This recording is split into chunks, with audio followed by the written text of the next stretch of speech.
Why did you start Wishup? We were doing something else, which was more of a consumer-focused services. You could get anything done on WhatsApp. We did not want to play the VC money-raising game, user acquisition game, and which doesn't create any long-term value for investors and promoters. We figured out most of these people were entrepreneurs who were struggling to do admin level work or EA level work by themselves. The US market revenue, I remember, was 2x the Indian market without any operational team behind. The first customer was acquired by just cold outreach on LinkedIn. I was warned by many family members not to do that. Yeah. There was this business where they would put frozen yogurt and allow you to pay by the weight. There you have to be the market maker. Here you don't have to make the market, you just have to capture. What can we take from them and implement here which helps our startups as well? Raising money is easy. With so much liquidity in the US market, nobody wants to miss out a good opportunity. I would say it was nicer than India. I mean, if I can be very honest about it. So I gave the candidate a puzzle. The candidate was not able to solve the puzzle. He said, see, leave this, I'll give you a puzzle. Pitch Wishup in 3 words. Save time and money. What's the weirdest scope of work client requesting for a VA? Help me find a girlfriend.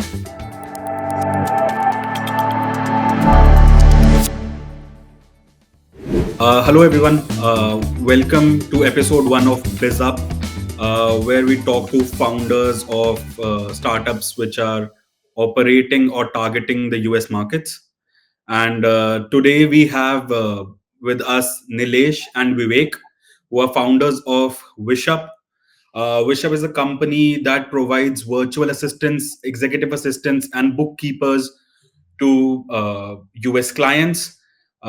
They have been operating since the last 9 years and have served over 1,100 customers. I have had the privilege to work very closely with them in the last few months.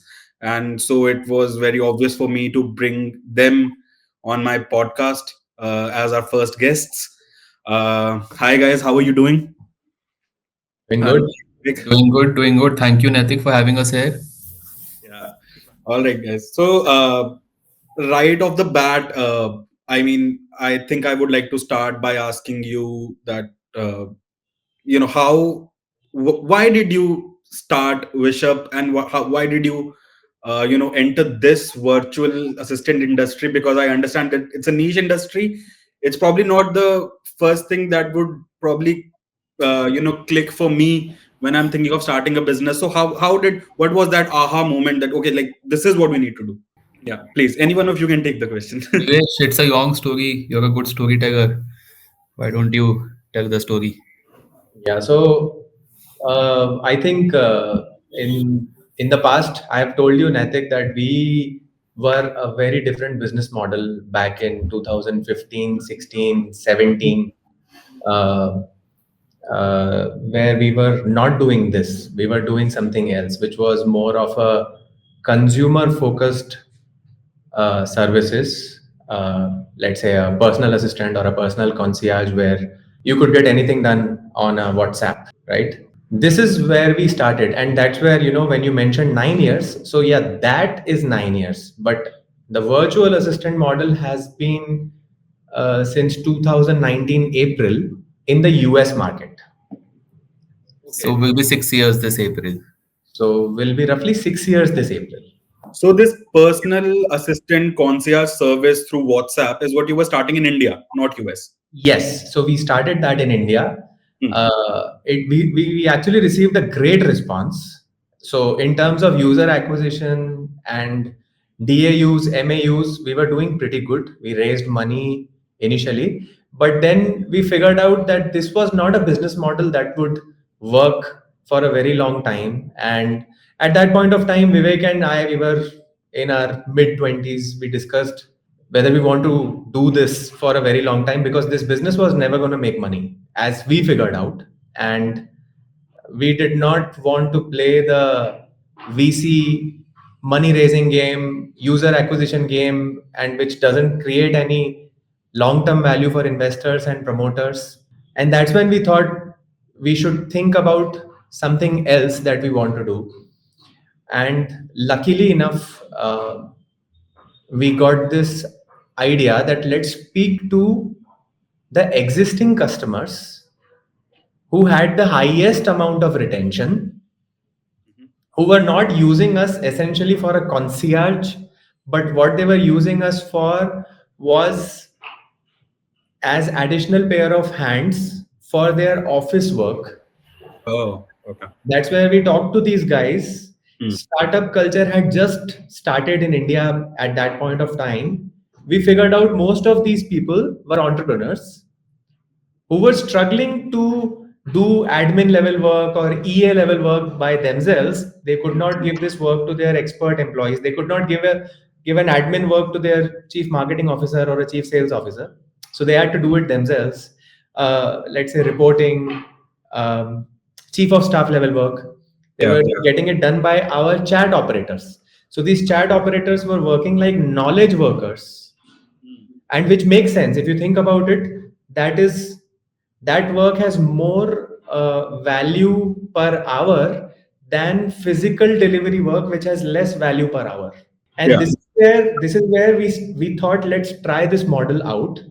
And from 17 to 19 we tried this model in India. Okay. All right. So that Hmm. is also a story. So there was this time period where we were operating it in India, again very successful. Yeah. We had no money left, so it was all organic and sales and whatever profits we were pulling in, we were spending that. But we faced the retention problem in India in this business model, because frankly speaking there's no arbitrage.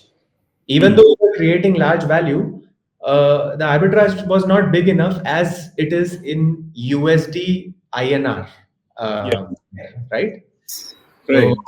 Right. so this is where again me and Vivek sat down. We had this discussion that we wanted to start the US market. Again, we had this discussion whether we want to start or we don't want to start.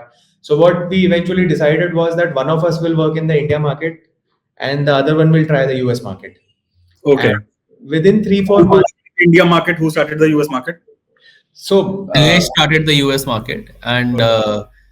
I was running the India market. The US market revenue, I remember, uh, was 2x the Indian market without, any operational team behind Hmm. that. And Nilesh was acquiring customers through LinkedIn, and I was acquiring customers through LinkedIn for India along with a couple of other people. And that is when it was very, very clear that without any hassles, more than 2x, Vivek, what we saw was the curve. the Like curve, the, yes, the graph was very trajectory. steep in the US market, and it was a very, the slope was very low in the India market. And And a that's lot of how, hassles, payment correction problems, oh, as yeah, we know, right? I mean, payments are a big problem. Whether it's enterprise accounts or small businesses, getting payments on time. Exactly. Even yesterday, I was talking to a founder, and he was saying that they had to shut down like a couple of $1 million ARR business just because of payments problems from some big players. Oh, is that the payment cycle becomes so long that it creates a cash flow problem? yeah. Yes. Yeah. Uh, so then US market. So how did you enter? Like, so I understand. Like at that point, you were saying you had practically no money to market in India. How did you reach US and started there? Like, how did that happen? I mean, What was the first channel of acquisition in US? Is what I want to understand. Like, how did you start there? see, what I remember was, first of all, I reached out to people I knew. So we keep talking about this one customer who has been a friend for a very long time, Mhm. Andrew. Uh, Okay. Yeah. so I pitched it to him, and he said, whenever I'll need it, I'll come back to you guys. But coincidentally, he came back in 15 to 20 days. He said, okay, let's try this service, because Andrew is a person who's a digital nomad. So he keeps traveling around the world while running his businesses. So he actually figured out that this might be actually useful. And but again, he was not the first customer. He was actually the second customer in the US market. The first customer was acquired by just cold outreach on LinkedIn. So I Uh, was reaching out to as many people as I could, personalized messages. I also got a lot of weird comments about, being from a IIT background and running a non-tech business, right? yeah. And, But somehow the market was very visible to us, and we thought, this does make sense. So yeah, this is how we acquired first few customers. Uh, but the fact that we did not have money is not entirely true, because when we were operating in the India market, even then we raised a small amount of money from our investors called IPV, Okay, Inflection Point Ventures. got it. Um, but again, the idea was not to go to the US market. Yeah. Even they were not aligned on that at that point of time, Okay. because they put in money for the India market. They saw it as a big opportunity here. Because they were our existing clients. They were our existing They were clients. like prime users. Oh, they were your users, and then they became your investors Then they after. said that we don't want you to shut down. That's so nice. Must be a good feeling back then, yeah. Yeah. So then again, like, it was more of a, just going out and trying it, because again, like, if we have an idea and we don't try it, like, it's Yeah. not worth it. So Yeah. definitely spent some amount of money in the ads in the US. So initially we started with LinkedIn, as because we did not want to waste money there, and we figured out that the cost of impression and the cost per click was insanely high in the US. It was like 10 times higher than India. Yeah. So anyway, I was very scared to do this, because with limited funds you can't do that. Right. And once we had this discussion between me and Vivek, that see, the curve looks uh, good, Yeah. then we decided that let's try acquiring more customers through advertisements. It worked out, and then in April of 2019, we decided that we'll not spend any penny in India market. Got it. Got it. This is where we come to our current business model. Understood. Coming back to you mentioning that an IIT background. I think you, from what I know, both are from IIT Madras, right? And so starting this business, I would want to like go back a little bit more, maybe from where it starts, maybe your childhood, and I would want to know like why and what triggered you to eventually do business in the first place. Like, why do entrepreneurship? Why not anything else? Why not? I'm pretty sure in the beginning your opportunity cost would be a lot more.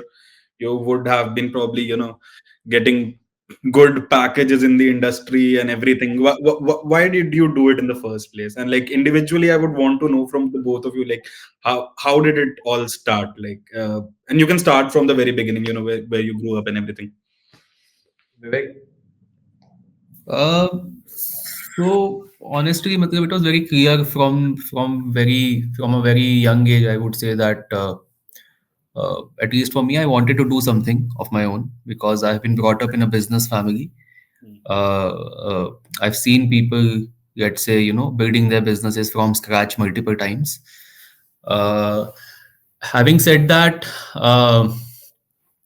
I joined a corporate job after college, just like most of us would do. Figured out I was not really enjoying that, honestly speaking. Yeah. Uh, Lot of work was something that I did not feel was adding a lot of value for myself or for anyone else. And I figured out entrepreneurship was the fastest way to add value for anyone, including the society as well as yourself.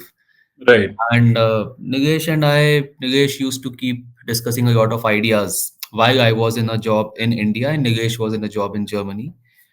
And that is when we thought, we should, this idea sounded pretty cool back then, chat-based concierge, and why not take a shot at it? Yeah. Additionally, the timing sounded right. It was very clear to also have a sense of independence in building whatever we want to do as an individual, which typically, let's say, a corporate job doesn't allow you to. You are just a small cog in a very big engine. Yeah. So, which is where, that also came through. This idea came through, and that is when we started this. Okay. So you say like you grew up in a business family, and Did you ever think about like joining your family business, or you always knew you're not going to do that? No, no, I always knew I was not going to do that. I What mean, What is your family business? so my father deals in trading of color chemicals. I am from Jaipur. Jaipur is a hub for printing and textiles. So he trades in printing dyes and colors and chemicals that are used in the manufacturing of garments. Okay. Having said that, again, I've seen a lot of struggles, and I keep joking with him that maybe I was not meant. I don't have the guts to work as hard as you have done in your younger days. Maybe that's why I did not join your business. But I always wanted to explore the world, and that is where I thought I should not do that and start something else. Okay. Yeah. So exposure was also one of the reasons you're like, let me go out and do something. Yeah. Absolutely, and that is when the Indian startup story had begun, right? The startup story, not the business story. If you look at people from IITs and other colleges, starting their own businesses and building empires like Flipkart, Snapdeal at that point of time, Zomato, and so on. So, and like if they can do it, why not we? Right? As simple as that. Right. And things will happen. I mean, the idea is to just keep working, working, working, and things will happen. That's the idea. Got it. Yeah. Nilesh, your why did you decide business is what I want to do? I also come from a business family. Hmm. I've seen my uncles running their businesses, but that was, of course, not the motivation. I was always looking for opportunities. Even in my childhood, I used to think of putting up an industry. Uh, I don't know why, and I don't even know where that motivation came from. Yeah. Wishup, as it turns out, is not my first business, to be honest. I mean, even in Wishup, this is a different business model. When I was working in the e-commerce company, fabfurnish.com, at that point of time, also I had identified an opportunity where I figured out that in the early days of e-commerce, most of the burden of running the business was on the distribution channels, which is the e-commerce platforms. Hmm. They were spending most of the money, and somehow I figured out that vendors were making money on their back. Yeah. So this was early 2013, 12, 13, 14, I think. 12, 13. I don't know what happened then. I just, whatever my savings were, I put it in I purchased a bunch of t-shirts with some random designs and tried to sell them. Failed miserably. Uh, I was warned by many family members not to do that. Yeah. It's a business, right? So somehow the combination of these two, which is looking for opportunities of a gap in the market or gap in the system, or and the other thing is I was definitely looking at an outsized return. That's how my mind has been working for a very long time. How do I get outsized return? Now, of course, it is naive to believe that entrepreneurship is the only way for outsized return, which I understand now after doing it over a period of time. Because outsized return can come from any way. Like you can be a professional, you can be a freelancer, you can be an investor, you can be a stockbroker, you can be an employee who's helping grow the company really well. But that understanding was not there when we were starting. Absolutely. I would agree with this. And this was one of the reasons as well. Yeah. So, so, so the combination of these two, which is looking for gaps and looking for outsized returns, Hmm. I kept looking at ideas. So even though there was this time when I went for an internship in the US, I would look at various different business models, and it blew my mind that people would come up with such amazing businesses. Like there was this business where they would put frozen yogurt and allow you to pay by the weight of frozen yogurt. Yeah. This I saw in 2011 when I was 21 years old, and I was blown away by it. Hmm. Again, because of the understanding of that point of time, I was blown away by the idea and the profitability. At that point of time, I was not able to evaluate the size of the opportunity of that idea. Yeah. right? Today, I don't find that idea attractive, let's say. But at that point of time, any uniqueness and any innovation would be like, wow, this is crazy, right? So even in Germany, I looked at this startup who was delivering pizza on a WhatsApp, and I was like, this is crazy. Like somehow it clicked that. I mean, intuitively, I could think that the distribution would be very easy because people will adopt it very fast. I Yeah. did not think of the opportunity size and how the operations would work, and all of those things were not there in my mind, to be honest. Yeah. And that's where we discussed. I spoke to Vivek, and when he agreed, I put my resignation on the second day. Mm. Again, you have to think that at that point of time you can do these risky things in life. Yeah. And I did it. Yeah. Yeah, I mean, after that, next 4 5 years were sheer pain, but that's fine. So yeah, So, this is how it has been for me. okay. So while you guys were, so you said you were like discussing ideas when you were working in Germany or working in India. So were you guys like really good friends in college who stayed in touch, or like, yeah, how was it? Like you had the same group, same hostel. How did your Yes. friendship Same also, begin? we are room neighbors. Acha, you were hostel room neighbors. We have been room neighbors. Okay, okay, okay. So acha, that is where it started. Okay. And so you both knew that like you wanted to do something together, or this was this one idea that you were like, okay, this is what we'll collaborate on. We Uh, wanted to do something together. I mean, not just the two of us. We have been thinking. I mean, in college we have been planning a lot of things, yeah, working together, and living next to each other. yeah, So, so basically, I mean, see, think about it. Who will you reach out to first when you have an idea? The people who are closest to you. yes. So that's how it worked out. Okay. So now, from what I understand, so Nilesh, you handle the total demand side of things, right? So you handle sales, marketing. Uh, Vivek is primarily on the operations side of things, getting the talent in and supply ops, customer service. Now, whenever you guys have any, like, let's say, disagreements on anything, how do you go about it exactly? Like, how do you resolve them? Are there fights? Like, how? So when Nilesh was working in Fab for Niche, right? So that time Nilesh had one of his, I think, mentors slash managers, bosses was Vikram, who is the founder of Cars 24. And Nilesh can correct me if I'm wrong, but when we had started, we had no clue how to do all of this. Matlab, we knew that he has a hard skill, I don't have a hard skill, right? So Nilesh was supposed to do marketing and get customers, and I do the other stuff, as simple as that. Yeah. This was the idea, but again, there are always overlaps, right? Right. Because we all come from a logical bent of mind, so we think that we can contribute a lot in every other field as well, which is sometimes right. But he suggested that we should divide the departments from day one. Hmm. Otherwise it will lead to a lot of problems later on. So that, I think, solved a lot of problems. Obviously, there are disagreements, there are problems, contrasting perspectives, but that is, I think, something that resolves major things, I would say, because then the ownership and the responsibility lies with a single person instead of, let's say, two people.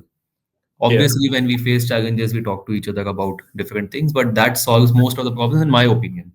Yeah, Vivek is giving a very mature answer. Natik wants something spicy. Yes, we fight it out.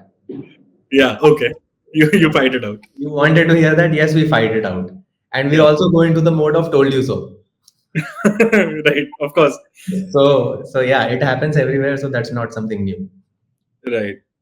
So you think like, because like, so personally speaking, I also have had a startup where the reason it did not work out, because like I had a major conflict with my co-founder, like that is the only reason it did not work out. So like I know that problems can be big, and so do you think like, since you had such a strong friendship from the start, is that's why you are able to just like, even if you like fight or disagree, it just somehow works out? That helps for sure. Yeah. Of course, it helps. Right. I mean, I think it helps in a big way actually, because I mean, eventually, if you if you fight with your co-founder, and then there has to be something where you which motivates you to give in, like, that's fine. Like, let's move on and let's look at the second thing. What next can we do, or what bigger can we do? Of course, friendship helps that way. Yeah, got it. And are so were there like so when you guys started out, were you living in the same place? Did you always wanted to go remote, or did you think that okay, since we are in the virtual assistant industry and promoting remote work in general, should we go remote? Was it that decision, or you always wanted to go remote because of the like how did you decide that? Because it comes with its challenges also, right? So I'm sure there must have been some kind of evaluation of that. So, I mean, one we were, yes, living together because continued the same room neighbors, flatmates kind of story post college as well. Yeah, In fact, we started Wishup out of our first apartment when we were living together, with some of our employees also living with us in the first few months. Uh, Remote is a different story. So when we moved to the second business model from a concierge to a virtual assistant space, that is the time when we shifted to a co-working space because of a lack of funds, a friend's office, I would say, which turned into a co-working space. yeah, And that is when we went remote because one, getting talent, getting, let's say, economical talent, which lives in the same pin code as you, was difficult. Economical but quality talent, that is something we figured out. Two, there were some good examples where people were traveling from far away. We asked them to work from their homes, let's say some days a week, because they were good workers, yeah. because they had a small family to support. And that lady, the specific lady called Shweta, she turned out to be a brilliant employee.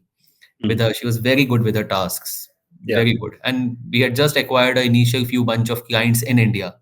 Mm. And that is when you take a leap of faith, right? I mean, sometimes you have to be stupid as an entrepreneur as well. That okay, if Shweta can do it, we'll find thousand more Shwetas, Yeah. right? So you now go to every corner and just multiply it. I mean, Yeah. as Nilesh said initially in this podcast, that he did not think about the distribution part or the operations part of how it will happen. But sometimes you have to be like that, because if you start thinking about all of those things, then you would never do those things.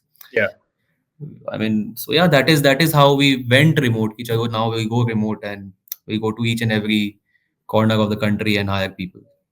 Yeah. Okay. Actually, see, if you think about it, there is a stroke of luck here. Mm. So I remember this discussion between me and Vivek when Shweta was working from home Mm. for the first time, Mm. and that's when Vivek said, "See, this works because again it was Shweta, Yeah. She's the best. right? Got it. Imagine if it was not her and somebody else, because we have also had a lot of bad experiences, right? I'm But sure. the first experience turned out to be her, Mm. and the discussion between the both of us is, look, this works, Right. so let's do it more. And that's how we started, right? Of course, we have faced a lot of problems in between, and we have resolved them now completely, Mm. almost completely. Yeah. But that's the lucky part in your journey, when you take a shot and it works for the first time, and you end up believing ki yahi hoga, like this is how it's going to be. Yeah. I'll Right. add to what Nilesh is saying. So, in fact, for the first few months, we faced a lot of problems. I Mm. mean, the failure rate was, let's say, more than 70-80%, I would say, right? Mhm. Because people would say, oh, work from home jobs are a scam. Uh, Yeah. and all of those things, how to track whether work is being done, what's the quality of the work, reporting, and all of those stuff. So we, again, processes were created to tackle those problems. And also, I think in general, see, freedom is important. Yeah. Why do you want oversized returns? To gain freedom of your time. Hmm. Similarly, freedom of geography is also important, and that is something that we had in our minds in general on a personal level. So ultimately, whatever you have in your conscious mind, subconscious mind does play out. I feel, in a way, and that is what happened. That stroke of luck probably happened because of this. So Yeah. Yeah. So Right. the remote part of it actually started creeping in a couple of years when we saw that we are able to do that. Mm. At that point of time, we were not remote. Me, Vivek were working out of office. Okay. with a But few other people. Yeah, understood. with a And few other. it might have been fueled with the lockdown as well. When COVID came, Yes. like, yeah, So that's when we figured out that now is the time that we also have to go remote. yeah, See, again, stroke of luck. Think about that time when we went remote and we grew very fast, because that was not because of remote, that was because of COVID. yeah, So again, you make yourself think that, oh, remote works really well. right, You understand. yeah, Only to find out that later on we had to improve processes even more. correct, yeah, When COVID receded, mm-hmm. we had Right, to further strengthen our processes to be able to operate remotely. See, what you have to understand is at that point of time, our operations got it. manager used to sit with us in the office. Our sales managers used to sit with us in the Mm-hmm. office. When we moved to the US function, only then we allowed the sales team to go completely remote, Mm-hmm. right? Right, right. Till So till it the time, happened with arts. yes, Yep, because till the time we were operating in India, there was no reason for salespeople and operations manager to go remote. So they were sitting with us in the office, in all the offices that we moved around. Then came yeah, COVID when we had to go completely remote, like because anyway, sales would not sit in the office in the night at that point of time, right? In those times, co-working spaces did not provide that facility. right, got it. Okay, uh, got it. So I'll change the line of questioning now. So this this podcast we have also there was a big reason to create this as just to uh, get give people a little more understanding of how things function in the US market, because there are companies which are operating there. There are companies which are just targeting there. So now I already know why you entered the US market. We have kind of covered that. But I would really want to know that, like, has it been difficult working from here operating in the US market? Did you ever plan to, completely move to US to do this if that was possible? I know it's not even possible. It's not very easy to do, but are there some challenges that you face? Uh, just for other people to also understand who are not in the US trying to target US markets. What are the challenges that are mostly there? Uh, yeah.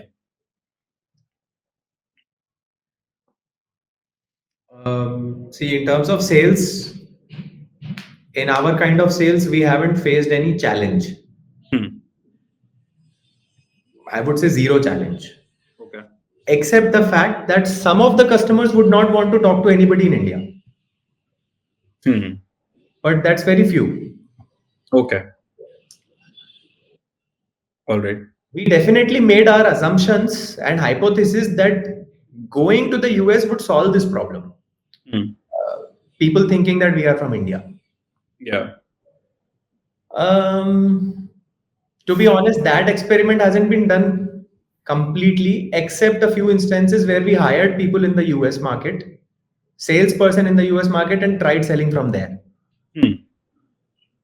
In terms of numbers, we did not see any significant jump or drop.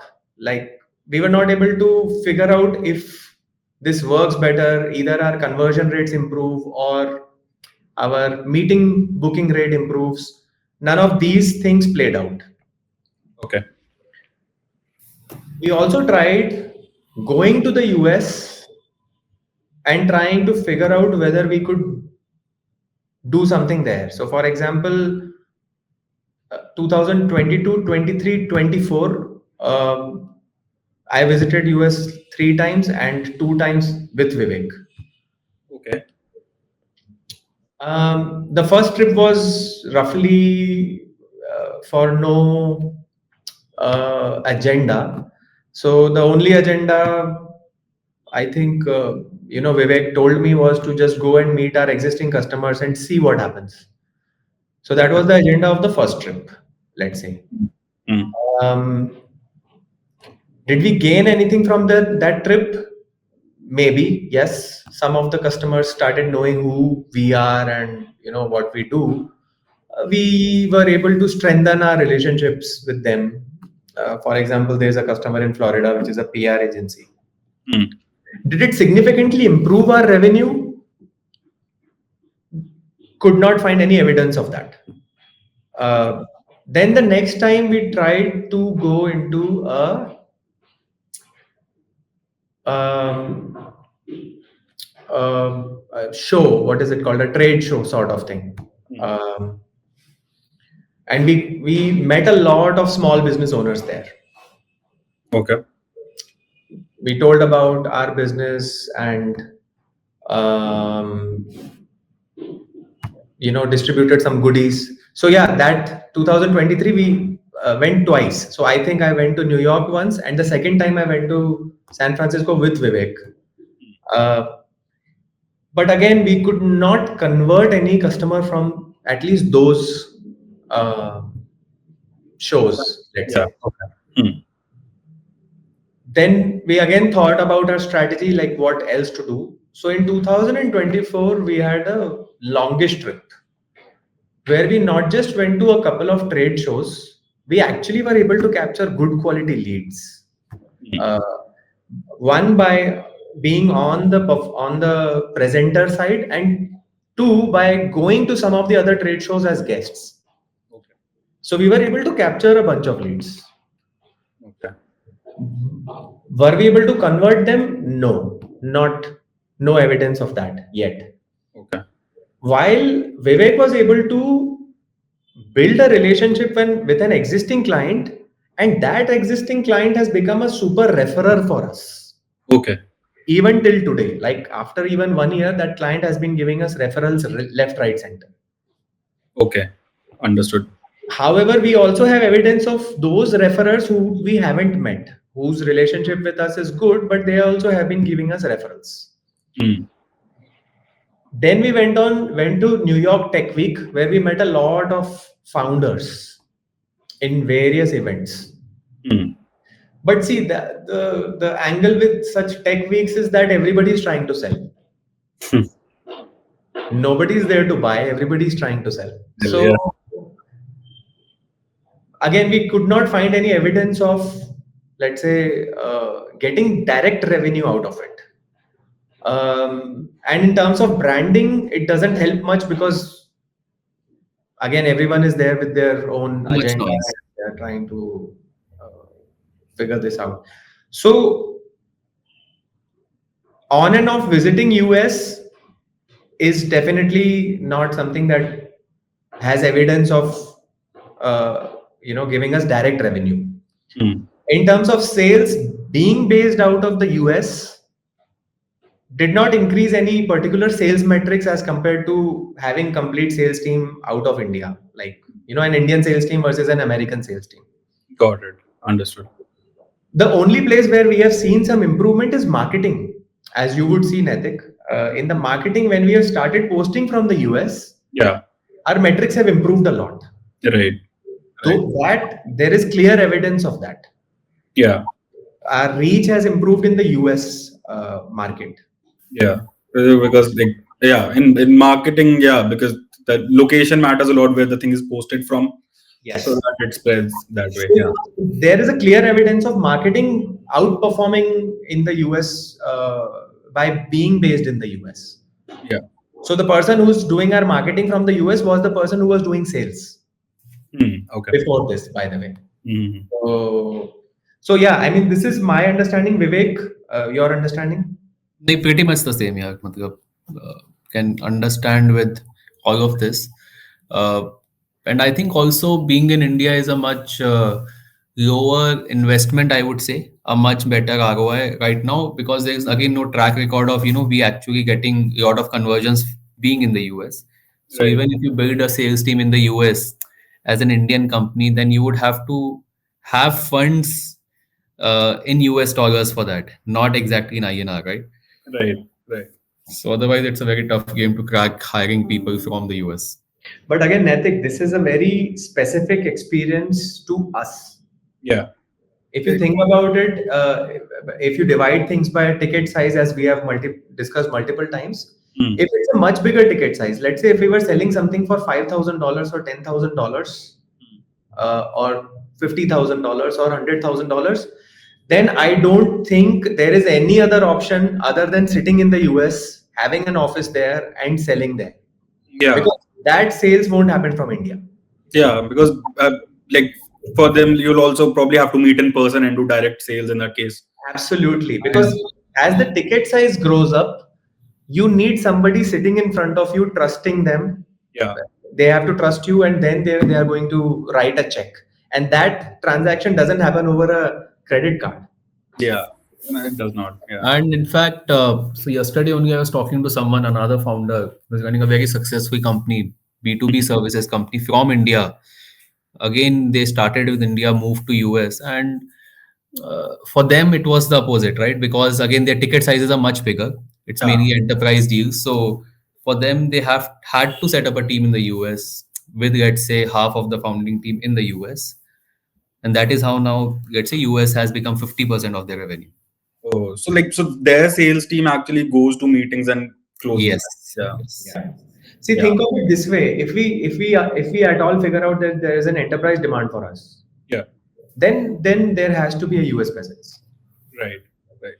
Okay. So yeah, that actually brings me to my next question. Like, who are you targeting? Like, what are your main uh, customers? Like your ICPs, your customer profiles, which you think are the most in need of a virtual assistant.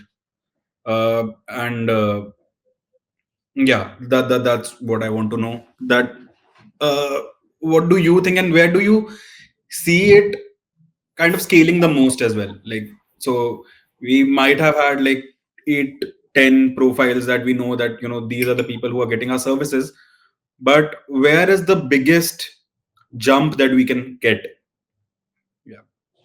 Vivek, you want to take a shot? So I think again, see the for us small businesses and startups essentially who are themselves on the growth part. So the idea is to grow with them. So companies with an employee range of 11 to 50, either being a funded startup or a small businesses which has existed for let's say 5, 10 years, making a revenue anywhere upwards of 5 million USD, essentially are a great target segment for us. So, which means that they essentially have purchasing power, and two, they are mature enough to, let's say, have processes which require people, and three, they are on a growth stage, which means we grow with them. Got it.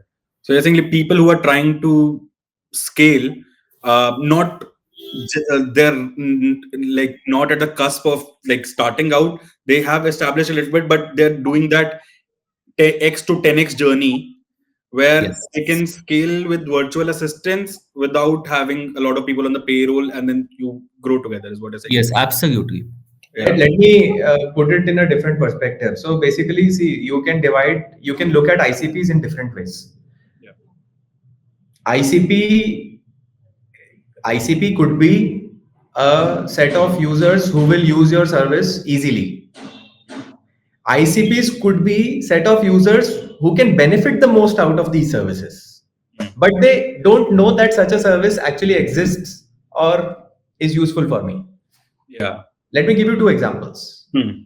A real estate business owner understands the concept of virtual assistant more than any other industry. Hmm.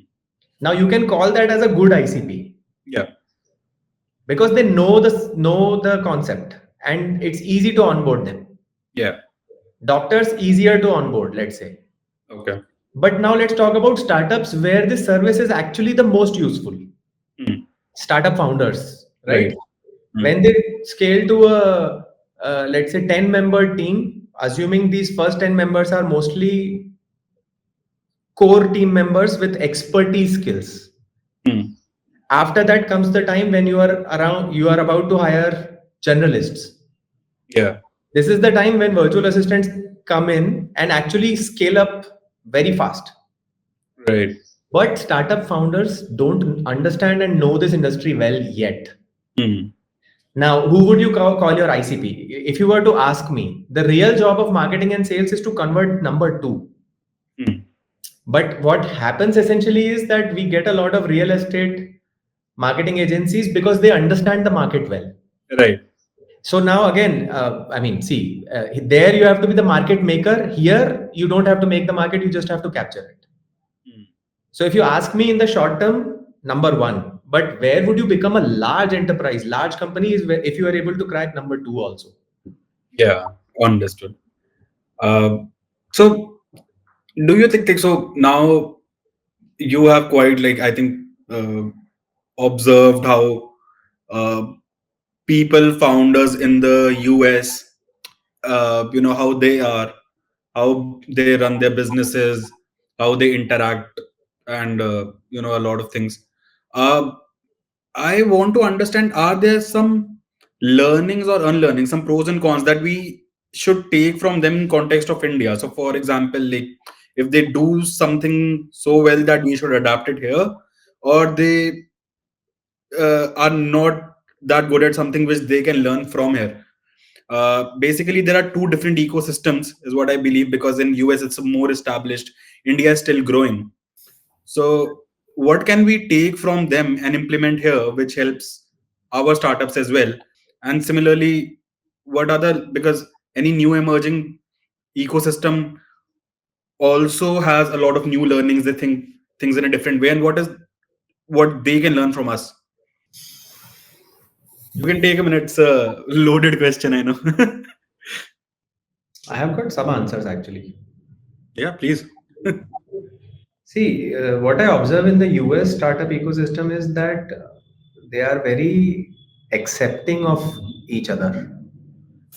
They are very, they accept failure very easily. They accept each other's products very easily.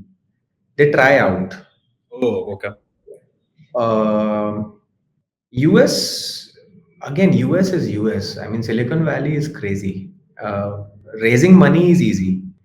You can really get an appointment with a lot of people rather easily in the US.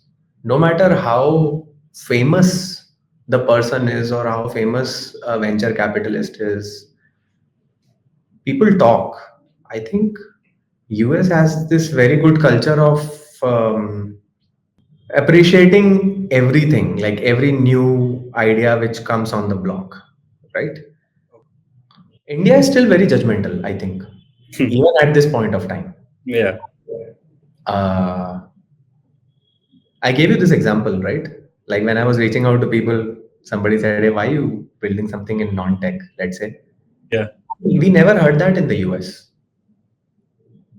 They would look at the market size. They would be like, how big is it?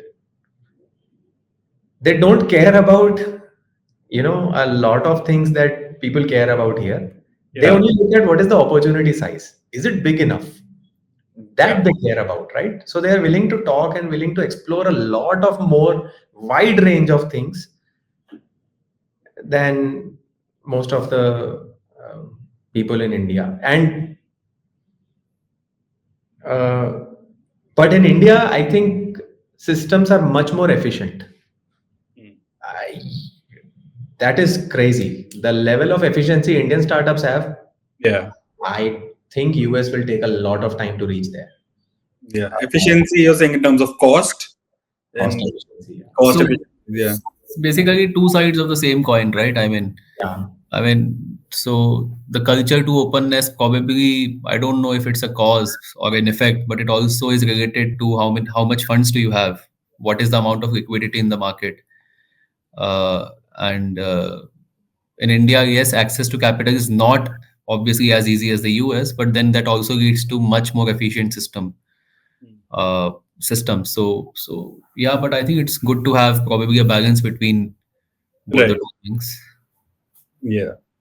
Right. That makes sense. So when you guys went to the US, do you like did you see any behavior change in terms of them interacting with the people of color? and in general, because like there are a lot of um, there's a lot of conjecture around it, and uh, you know uh, entrepreneurs which are even based in the US sometimes call it out. Did you feel the same? And I mean, if you didn't, that's okay. But like, is there anything that made you feel that way? I not for me. Adhika. I don't think we faced any of that. It was pretty normal. In fact, I would say, as Nilesh probably said, they're more open to listening to new ideas, and it was just very easy to walk in wherever you want to and talk to anyone and everyone. That is what I Yeah, think. absolutely. At least in the startup groups and in the founders circle, Hmm. it was as cosmopolitan as it could be. Yeah. It was it was at a different level. Even in the big cities, it is not as cosmopolitan as it is in the startup circles. Hmm. You will really find people from every corner of the world, Yeah. and with so much money, with so much liquidity in the US market, nobody wants to miss out a good opportunity. Hmm. So I don't think that's a problem at all in US. In, in fact, I mean, to add to that, even language, right? A lot of people that we met, a lot of startup founders, I mean, couldn't even speak English, let's say, properly, or Yeah, had an heavy accent, but there was just a nice feeling about, interacting with all of them. And I could see that everyone was, just helping each other out in whatever way they can. And I mean, the ecosystem is brilliant, is what I feel in in terms fact, of acceptance. I would think we got a preferential treatment for some reason. Exactly. I Yeah. agree. I agree.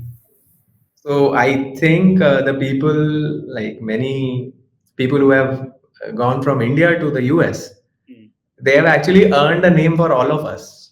Yeah. So we definitely got that preferential treatment that, okay, these guys would definitely have to say something very useful. So Absolutely. in fact, it was nicer there. I would uh, say it was nicer than India. I mean, if I can be very honest about it. yeah, it was Not much even nicer. joking. If I go to a random person here at a cafe or at a co-working space and tell them about what I do, versus if I do that in the US, it will be much nicer in the US. Yeah. Absolutely. No questions about that. Okay. Well, that's good to know. Well, I think after a couple of these loaded questions, what I would let's do something fun. Okay, let's do something fun. So I have a list of questions. I'll go one by one. This is a rapid fire round. Okay, so I will start with Vivek and quick answers. Right, quick questions, quick answers. 5 questions to each person. Okay. So Hmm. Vivek, first question: if you had to start a business from scratch today, what would you do? Yeah, I'm too focused on Wishup right now to think of anything else, man. Yeah, I get it. Then, like off the bat, is there any industry you would want to enter? No, I mean, there are a lot of ideas that, we have a whole huge WhatsApp group of, let's say, I don't more than 1,000 ideas now, probably over the last few If I years. can speak on behalf of Vivek, he'll start something in cricket. Cricket? Okay. I would rather play cricket, but yeah. Okay. Okay, all right. What's the weirdest thing a candidate has said to you in an interview? Uh, so essentially, again, this is not my experience. I would talk about Nilesh here, where Nilesh gave a puzzle to a candidate Huh. during one of our initial days. It was a game, some counting game puzzle, Hmm. and the candidate kept on using. And he said, "No, one more attempt," and he kept on using. And No, then he no, gave the no. same puzzle to he gave some other puzzle to Nilesh. He got offended that I'll give you one puzzle. No, no. Yeah, it goes like that. So I gave the candidate a puzzle. The Huh. candidate was not able to solve the puzzle. He said, "See, leave this. I'll give you a puzzle." Oh It wow. was some kind of a counting game, Uh, and I was winning that counting game again and again and again. It was the counting game was his, right? So he okay. was supposed to win, but I was winning, and then eventually this guy gave up. He's like, "What's going on? I don't understand." Yeah. And we Okay. ended up hiring him. We ended up hiring him. Yeah, Really. because of the sheer perseverance. Like he Yeah. was, Oh, this guy had audacity. The yeah, guts, yeah. yeah, Sometimes you Passion, love that passion for work. audacity. Like he's asking me a puzzle back, although he lost. But okay. So any candidates watching it, guys, sometimes guts help. Okay. yes, Okay. Vivek, how do you unwind after work? Like, what is your one guilty pleasure? Watching some form of cricket. Okay, cricket. Yeah. Okay. Nice to know that about you. What would you rather 10x your revenue or 10x your free time? 10x our revenue, man, and that leads to a lot of free time, I'm sure. Yeah. After that, you can probably chill. Okay. Okay. Last question. Describe your co-founder in one word. Very creative. Okay. Very creative. All right. Uh, that was great. Nilesh, first question to you. Name one industry you would never enter. manufacturing. Yeah, like makes sense as sales and marketing guys, guys saying this. Uh, okay. Pitch Wishup in 3 words. Save time and money. Okay. Yes, that's perfect. Uh, what's the weirdest scope of work, client request you have ever seen, like client requesting for a Help me find a girlfriend. VA? Okay, that's nice. Okay, what's one book or a movie that completely changed how you think? Uh, the movie uh, Ray Kroc's movie, McDonald's movie. Oh, okay. The What's founder. that? The founder. Founder. Yeah, yeah. That movie in recent times, but the Social Network was a very inspiring movie in the younger ages. Like in my teenage, Social Network was crazy movie. Like it changed the way I was thinking. Okay, great. And the final question to you, the same question. Describe your co-founder in one word. Very intelligent. Okay, creativity and intelligence, right? Okay, that was the end of rapid fire. You guys did really well. There are no winners or losers here. Uh, just us having fun, right? So I think I'll just ask you guys a couple more questions, and then we'll close it. I just want you guys to one by one tell me that what is the kind of a best or worst advice that you got, and what is one piece of advice that you would want to give to other entrepreneurs. I think the best one was again. This is something that I think when one of our investors had told, I think Nilesh, one of our first investors, that you have to stay in the game long enough to win the game, and I think Yeah. uh, I believe in that. Like for everything in life, you have to like really persist with stuff to actually get anything done. Yeah. That is probably the best piece of advice I feel uh, is important for anyone and everyone to have. Worst, I have to think. Okay. But you can maybe tell like one advice that you would want to give to other entrepreneurs. Would you give the same advice, or is there like anything else you would want to say? I think choosing the right market is very important. Yeah.